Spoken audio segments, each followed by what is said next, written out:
મહેસાણામાં ફૂડ વિભાગે તપાસ હાથ ધરી। મહેસાણા વડનગર સહિત અનેક સ્થળોએ તપાસ કરી।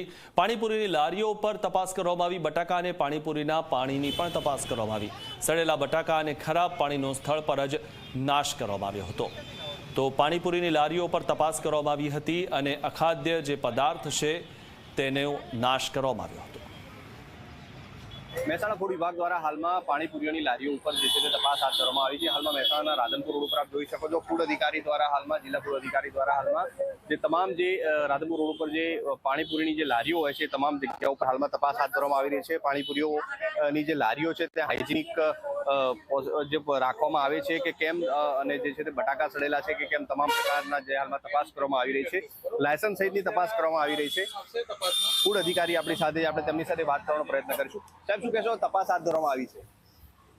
આ પાણીપુરીની તપાસ છે, રૂટીન તપાસ છે અમારી। એફએસડબલ્યુ વાન સાથે અમે આજે તપાસ કરીએ છીએ અને ખાસ કરીને તો મહેસાણાનું જે ઓપરેશન કિચન ક્લીન ચાલે છે એના અંતર્ગત આજે આ તપાસ કરીએ છીએ કે જિલ્લાની દરેક જગ્યાએ હાઇજેનિક સ્ટ્રીટ ફૂડ મળે એ બાબતે અમારી ટીમ સઘન આજે તપાસ કામગીરી કરી છે। સાહેબ, ખાસ કરીને શું ચકાસણી કરવામાં આવી રહી છે હાલમાં જે તમામ લારીઓ પર ફૂડ વિભાગની ટીમ જઈ રહી છે? આ તમામ જગ્યા ઉપર અમારી ટીમ છે, અલગ અલગ અમે ટીમો બનાવી। આજે વડનગર ખાતે પણ અમારી પાણીપુરીની એક ડ્રાઈવ ચાલી હતી, એમાં પણ તપાસ કરવામાં આવી રહી છે। ખાસ કરીને સ્ટ્રીટ ફૂડની અંદર જે હાઇજેનિક કન્ડિશન વપરાય એ બાબતની અમારી ખાસ તકેદારી રાખી, એ બાબતની અમારી ટીમની પ્રાયોરિટી હોય છે।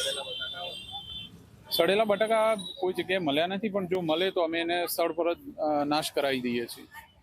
બિલકુલ, જે હતા ફૂડ અધિકારી ખાસ કરીને રાધનપુર રોડની તમામ સહિત જે છે તે વડનગરમાં પણ આ તપાસ હાથ ધરવામાં આવી છે અને હાલમાં કોઈ પણ જગ્યા પર હાઇજેનિક જે છે તે રાખવામાં આવી રહ્યું છે કે કેમ તે દિશામાં તપાસ હાથ ધરવામાં આવી છે અને કોઈ પણ પ્રકારે જો ક્ષતિ જણાશે, જો બટાકા સડેલા કે એવું કંઈ જણાશે તો સ્થળ ઉપર નાશ કરવામાં આવશે, તે પ્રકારની વાત પણ ફૂડ અધિકારી કરી રહ્યા છે। દેશ દવે, ઝી મીડિયા, મહેસાણા।